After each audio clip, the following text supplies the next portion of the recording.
With slow movements and her radio clipped on the front of her jacket, Nines ventured out into the library she had so many times before. She had her flashlight on the lowest lumens possible. It would be enough for her to barely read the front of each book with her face close to it, and that would be all she would need. Nines went out and got her cart by memory and feel and got to the section to start with. The most important section in her mind for society rebuilding was gardening and farming. She had a mental map in her mind, which also included fuel recovery, farm equipment repair, fishing, hunting, trapping, third world sanitation, and crowd feeding. Nines was carefully and quietly loading the different books that she thought was applicable onto her cart. Nines felt something weird, quietly stacking her books, and froze. She heard the hinge open near the door that was the book deposit, and something metallic and plastic clanged down the chute. Nines had considered finding a way to lock the chute. She had imagined someone potentially choking her out of the building by dropping an improvised gas grenade down the chute. Nines was confident, though, that while it might make the books smell funny, she had enough of a ventilation system set up in her safe room. The theoretical enemy could, of course, block the vents, but that would be next level, and she'd be done for anyway. There's a reason why they call it the last stand, Nines reminded herself. Nines had continued convincing herself it was more important to keep collecting books than it was to close the chute. People would eventually figure out that the books weren't in the chute any longer. But that was still less conspicuous than if the chute was suddenly jammed closed between visits. Wouldn't be possible anymore to pretend nobody was there. She stood waiting, book in hand midway to set it down, thanked herself that she had shut her light off, finished setting the book down on the cart. It was a book on how to make complementary gardens that didn't look like gardens. Nan continued pausing and waited longer. She forgot how long she'd been waiting. A voice startled her out of her trance. It was metallic sounding and coming from the book deposit chute. She couldn't hear what it was saying very well, so she shuffled her feet closer, careful to make no sudden movements. Yes, I dropped off the package, over. Copy on the drop. We'll give her a little bit so she doesn't freak out, over. Copy, we'll give her 5. I'm out of here. Out. Copy on the departure. Out. Silence returned. For some reason, a ton more books started flooding through Nine's conscious. Thermodynamics, engineering, metallurgy. It was too much for her to take. Carpentry. She suddenly felt like she needed every book all at once to rebuild society. Why is this my job? She pleaded with herself in her head. But then she realized it wasn't her job to do all of the work, but she needed to preserve all the books. After all, that's why she'd been doing this for so long and so extensively, wasn't it? She'd been filling big and little brains on how to do all these things. But it wasn't getting any better in the area. It sounded like it was getting worse. The library was built well, but it wasn't like a bomb shelter. She needed to move the books to a bomb shelter. More ideas for books to grab popped in her head. Did she have a book on bomb shelters? Who knows, maybe. Then she ecstatically remembered she had a box donated to her by some people who had lived in the area for a long time. They were old war pamphlets or something. Nines had quickly grabbed the box and hid it before anyone could see it. They were worth hundreds apiece and had incalculable historical value to them, but may appear like trash to the common person. Nines had been saving them for the day where she had an environmentally controlled case. She could display them for people to look at. Then she remembered the talking in front of the library. It must have been some kind of radio. It was very dark outside now, but Nines could walk to the location by memory with her eyes closed if she had to. A green glow emanated from the book deposit bin, some kind of electronic device. Nines got close enough, and the glow reflected back onto the object, and Nines confirmed to herself that it was a radio. Nines picked up the radio, pressed the button to talk. Package received. Copy on the reception, over. Someone else spoke. By the way, this line is about as secure as it gets, so feel free to ask whatever as long as we aren't working on something super critical, over. Another voice came through, a familiar one. Glad you're doing okay over there. Smart holding up in the library. You got supplies to last? Nines thought for a second. They'd already obviously risked a lot involving her. If this was a ruse, they were expending a lot of resources and risk. She decided to trust them and stop even thinking about it. If things got weird, she would reconsider. I have supplies to last at least another month or so by my estimates, maybe a little longer if I ration, over.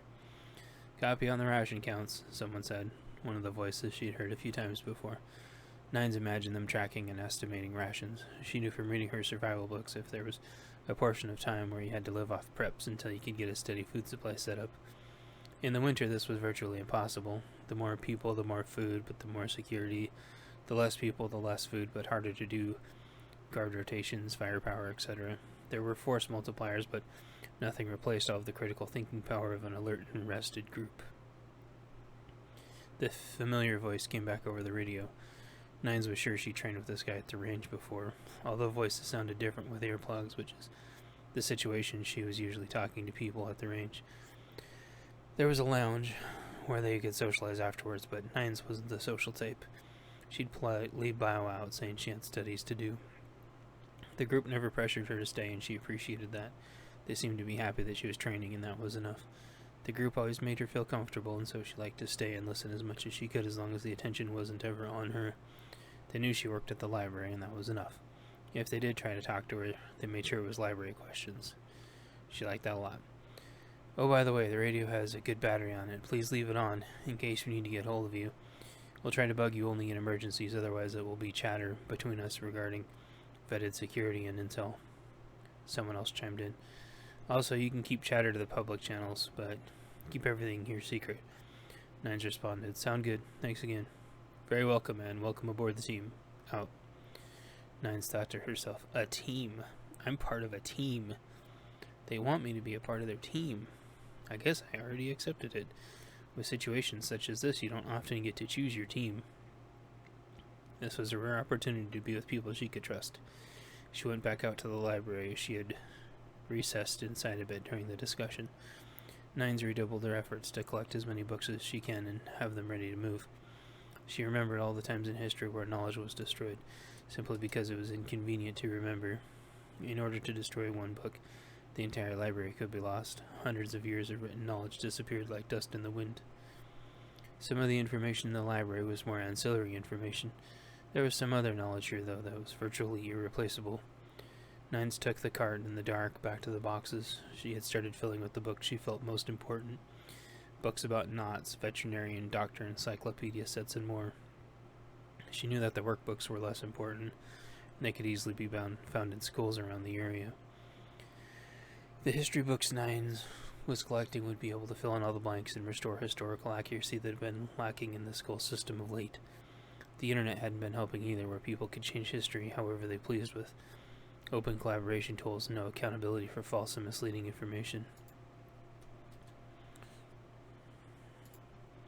Loading up pseudoscience with no peer reviews only exasperated society's brain drain.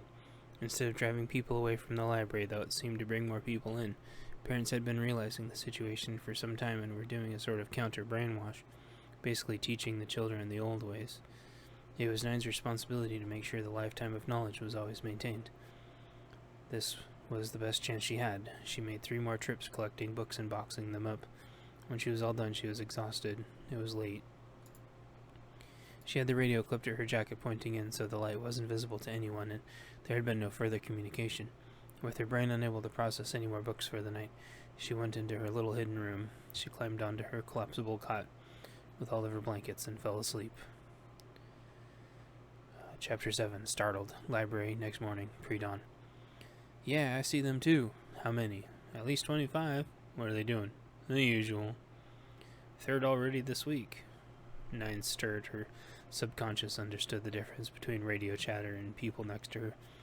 Then the night before sprung into her conscious, and she remembered the radio.